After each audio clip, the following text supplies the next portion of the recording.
bracing for a hurricane, the race to prepare for Dorian as the storm gains strength, lashing Puerto Rico and the Caribbean islands with heavy winds and rain, now threatening to slam into Florida as a Category 3 storm, with winds topping 120 miles per hour.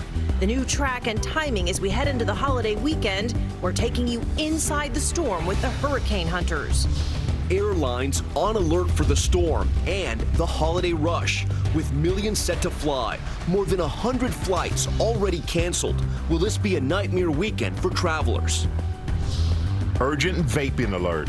The major city now warning residents to stop vaping immediately. 16 people in the state hospitalized with severe lung disease. And now the new report this morning, how Juul is trying to stop underage vaping. Deadly boat crash, Shark Tank star Kevin O'Leary on a boat that crashed into another, killing 2 people, what he says happened.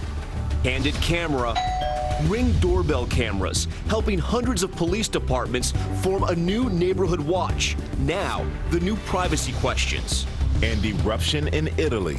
The major volcano sending lava and rocks flying, tourists fleeing, and a massive cloud of smoke more than a mile into the sky. Live in Times Square, this is Good Morning America. Good morning, America, and thank you for joining us on this Thursday morning. And we want to get right to Hurricane Dorian, now a Category 1 storm and gaining strength on the path toward the U.S. mainland. Yeah, overnight, the storm traveling through the Caribbean. Here's what it looked like in St. Thomas. Puerto Rico, thankfully, avoiding that direct hit, but the island is still dealing with heavy rains and strong winds. And let's take a look now at the satellite, guys, showing the storm churning through the Atlantic. You can see how big this storm is. Our team is spread out across the storm zone with the very latest. Rob Marciano, he's going to start us off with the storm's track right now here in the studio. Good morning, Rob. Good morning, Michael. This is St. Thomas yesterday. 82-mile-an-hour sustained winds with gusts to 111 and a half a foot of rain that just got hammered in the U.S. Virgin Islands there. Thankfully, Puerto Rico just got skimmed. Here's the satellite radar composite. You see the radar beginning to fade now as it gets farther away from the radar site in Puerto Rico, about 175 miles north of the island there, with 85-mile-per-hour winds and heading towards the northwest at about 13 miles an hour. So the track is for Category 1 today, becoming a Category 2. That means winds of 96 miles an hour, and then Category 3 tomorrow. And then look at the track getting towards Florida here. As far as the forecast error is concerned, of 4 and 5 days out, it's about 200 miles. So that means even though the track right now between Fort Lauderdale and Cape Canaveral, really all of Florida is in play here. And then beyond that, we have to watch that into the Gulf of Mexico, potentially. Here's what's driving it. High pressure, low pressure. High pressure is going to win out. That's going to dive down to the south and drive this and turn it off towards the west. There's some of our individual computer models give you an idea of just how uncertain we are with the track of this thing. And not only that, it's a very small storm at the moment. These are really difficult to track and often can rapidly intensify. That may very well happen in the next 24 to 48 hours. We'll watch it. Cecilia? Yeah, it's going to be a dire next few hours. Okay, Rob, thank you. Puerto Rico, as we said, thankfully avoiding a direct hit, but not escaping the effects of the storm, as many there are still recovering from the devastation of Hurricane Maria 2 years ago. Victor Kendo is in San Juan, Puerto Rico, with the very latest. Good morning, Victor. Good morning, Cecilia. A huge sigh of relief here in Puerto Rico. At one point, Dorian's path shifted so much the entire island was bracing for a hit, but it was the U.S. and British Virgin Islands that ended up taking the brunt of the storm. Hurricane Dorian taking aim at the U.S. and British Virgin Islands. Yeah, that's for real. Gaining strength over the open Atlantic, leaving a wake of flooding and damage in its path throughout the Caribbean. Really seeing it both start to build upward and out. They're becoming a stronger storm. The so-called dirty side of the storm coming in strong, packing intense winds and up to 8 inches of rain, knocking out power to almost 40,000 people. These residents taking cover as the intense winds began to get stronger. It is here. And these boats tossing back and forth in the high tides in St. Thomas. Dorian already inundating the island of Martinique on Tuesday. Heavy rains causing severe flooding, leaving this bus trapped and many more stranded. Here in Puerto Rico, they dodged a bullet. The governor speaking out overnight, saying, "Thank God we were not affected." The community still reeling from Hurricane Maria. This was the first major test for Puerto Rico since Maria killed nearly 3,000 people in 2017. From the local municipalities to FEMA, they were ready for Dorian, and they know the season is far from over. Tom? But Victor, you said it earlier, Puerto Rico dodged that bullet. The latest track, though, now has the hurricane heading towards Florida, now under a state of emergency. Residents racing to stock up on supplies, leaving empty shelves behind. And concern is growing Dorian could be a Category 3 hurricane when it reaches the mainland. Gio Benitez is in Miami now with the latest on how people are preparing. Gio, good morning. Hey, Tom, good morning to you. We're already seeing stores running low on water and supplies. People here aren't taking any chances, even though this storm is still days away. Floridians up and down the East Coast gearing up for Hurricane Dorian. Residents hitting supermarkets in droves, stocking up on the necessities. Batteries, paper towels, liquor. But the main thing on everyone's list, water. This Costco in Miami trying to maintain order, making customers line up single file. Everybody relax. It is still the same line. Limiting members to only 4 cases of water. Gosh, it was crazy. Everybody was scrambling for water. A similar scene at another Costco north of Miami. I don't know how fast they're getting the word out, but as soon as I have a truck that backs up, I have a line forming for that water. In Jacksonville, late shoppers finding stores with empty shelves. Did you come here looking for water? Somewhat, yeah. Drivers swarming gas stations, waiting in long lines, fearing potential fuel shortages that plagued the state in the wake of Hurricane Irma. You get ready and that's it. You can't do anything more. And we keep emphasizing this time. If you are anywhere along the southeastern coast, now is the time to prepare when you can still get your hands on water, supplies, and gas. It's just so important, Michael. All right, thank you, Jill. As we see people preparing, multiple airlines are preparing as well by issuing travel waivers and canceling more than 100 flights. This is millions prepared to hit the sky for the holiday weekend. Steve Osensami is at the world's busiest airport, Hartsfield-Jackson in Atlanta, with the latest. Good morning, Steve. Good morning to you, Michael. Traffic here is moving well this morning, but the airlines are watching this storm closely, worried about the impact that this storm will have on their flight schedules. So far, they're offering travel waivers to passengers flying in and out of 32 airports, mostly in Florida and the Caribbean. 9 airlines are issuing those travel waivers. Delta Airlines, for example, is one of them, headquartered here. So far, all of the flight cancellations we're seeing are in Puerto Rico and the U.S. Virgin Islands, but that will change depending on the track of the storm. Travelers hoping to take advantage of those flight waivers need to check with their airlines because they are only good for specific dates. 12 cruise ships have also had to change their schedules because of the storm, impacting tens of thousands of travelers. Royal Caribbean is also closing its private island in the Bahamas for a week. Tom? Yeah, the timing really couldn't be worse. All right, Steve, thanks so much. And even without a hurricane, this would be a chaotic travel weekend. A record 17.5 million passengers expected to fly over the next few days. Nearly 3 million passengers on Friday alone. Today is expected to be the busiest on the road, especially between 4 and 6 p.m. Let's go to WABC's Shannon Sohn in the chopper right now over the tri-state area. Shannon, good morning. And with summer slipping away, now might be the right time to slip into the traffic. So we'll take you outside and show you what it looks like right now at the RFK Bridge, which links Queens, Manhattan, and the Bronx. So you can see it's not too bad right now. But as you mentioned, during the evening commute and during the lunchtime between 11 and 1, that is when it is expected to be at its worst, with cars expected to take 7 minutes to go just 1 mile. So essentially, you could run to your vacation and your last hurrah of the summer faster. So you might want to grab lunch or dinner before heading out on the road. Back to you, Cecilia. Okay, thank you so much. And we will have much more on the travel rush and Hurricane Dorian ahead, but we are now going to turn to the morning's other top stories. Questions growing this morning about new rules from the Trump administration that will make it harder for children of some immigrants serving overseas in the military to obtain citizenship. This appears to target the children of service members who are legal permanent residents and not U.S. citizens, but it also could impact some citizens living outside the country if they can't prove they lived in the U.S. for a period of time. Speaker Nancy Pelosi tweeting, "This shameful policy must be reversed immediately." And this morning, now new developments in the race for president. The Democratic field is a little less crowded. New York Senator Kirsten Gillibrand dropping out after failing to qualify for our Democratic debate in 2 weeks.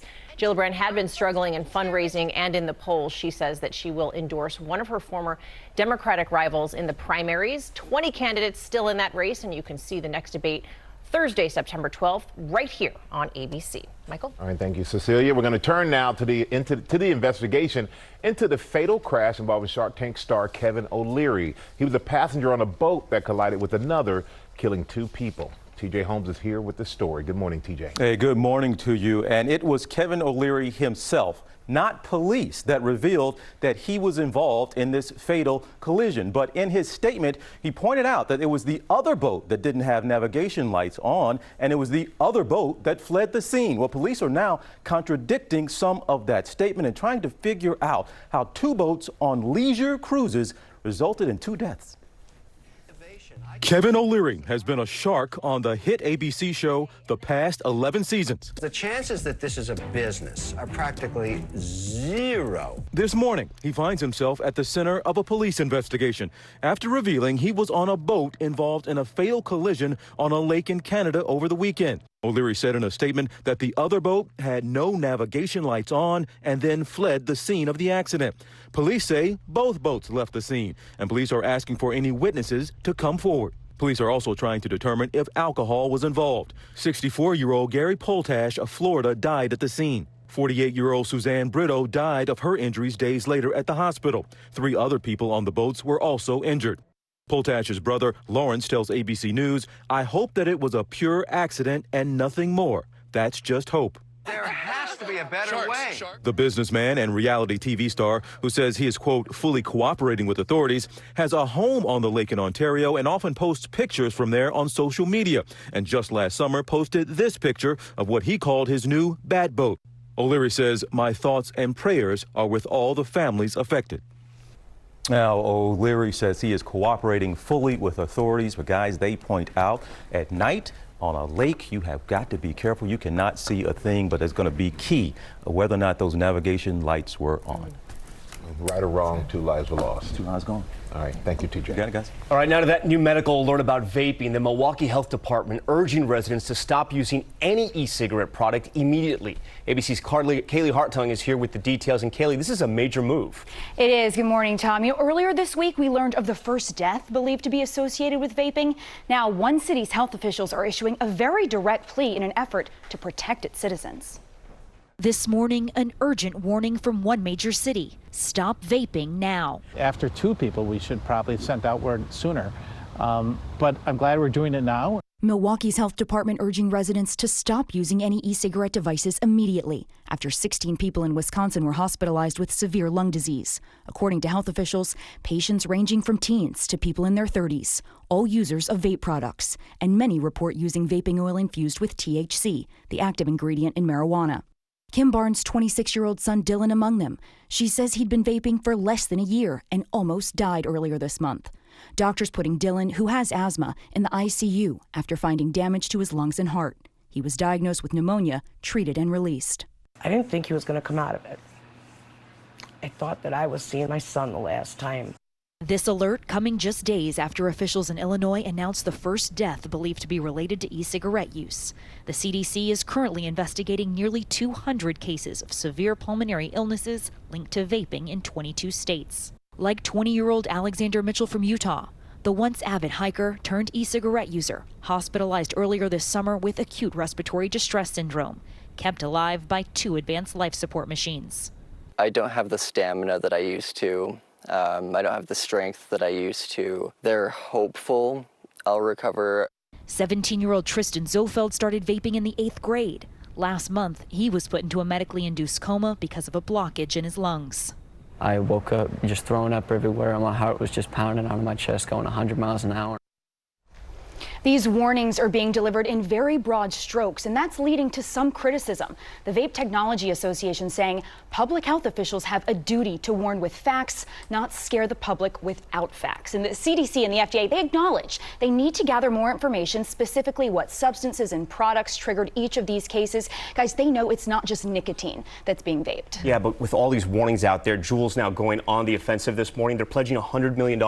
They are. Juul's not going to stop selling its products, but it wants to keep their products out of the hands of minors. So they're offering more than $100 million in incentives to retailers to install new electronic age verification systems. So Juul purchases will be blocked until the shopper's government ID is scanned and verified. And Juul says they will stop selling through any retailer that doesn't use this software by the summer of 2021. Yeah, just one step to fix this problem. All right, Kaylee, thanks so much. And there's also a new study about kids being exposed to, this is kind of scary, secondhand vaping. We'll have much more on that in our next hour. Cecilia? Okay, we're going to head overseas now to that volcano eruption in Italy. Take a look at this really incredible video.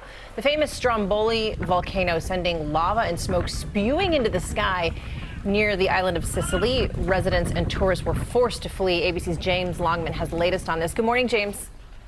Yeah, good morning, Cecilia. This was a major close call. Take a look. Tourists out for a boat ride in Italy got the shock of their lives when a volcano erupted right in front of them. You can hear them shouting in panic as the smoke and ash shoots up into the air, 1.2 miles up, in fact. And as their dinghy is pulled behind their boat, a cloud of hot ash breaks out towards them across the water. It really is like something out of a disaster movie. Now, this was all on the island of Stromboli, the second time since July this volcano has erupted. Luckily, no one was hurt this time. But the warning is, if larger parts of the volcano break off into the sea, well, that could create dangerous ocean swells. Scary stuff, guys. Yeah, the warning, James, is if you see a volcano, go in the opposite direction, too.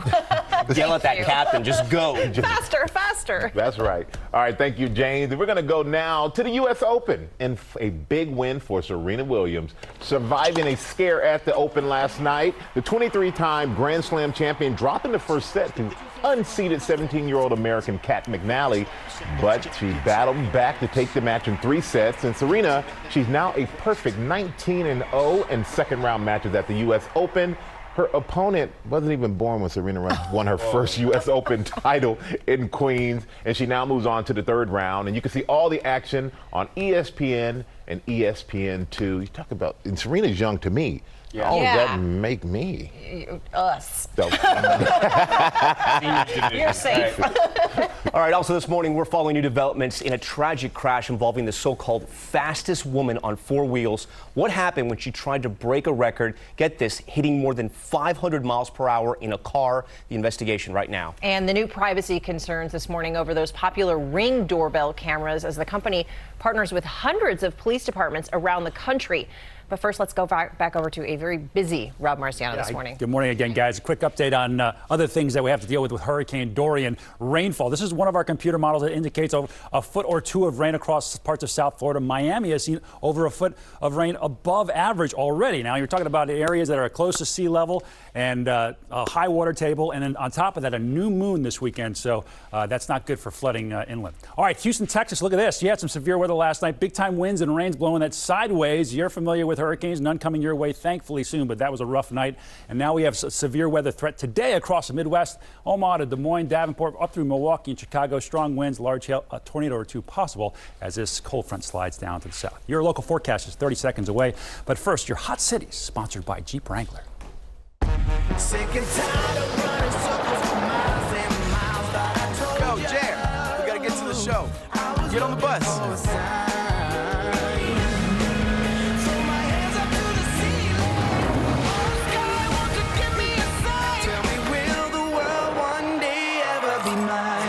Jeep Wrangler.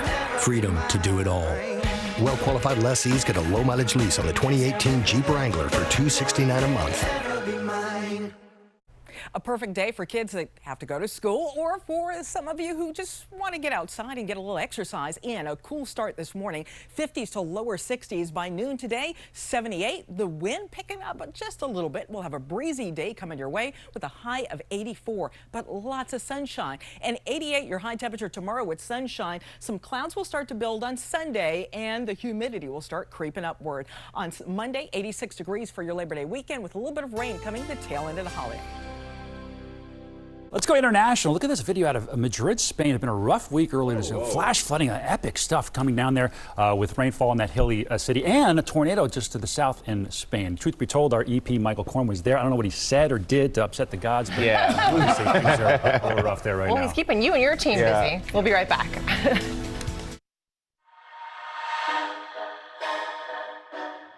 Apple Card is here. And here. It's a new kind of credit card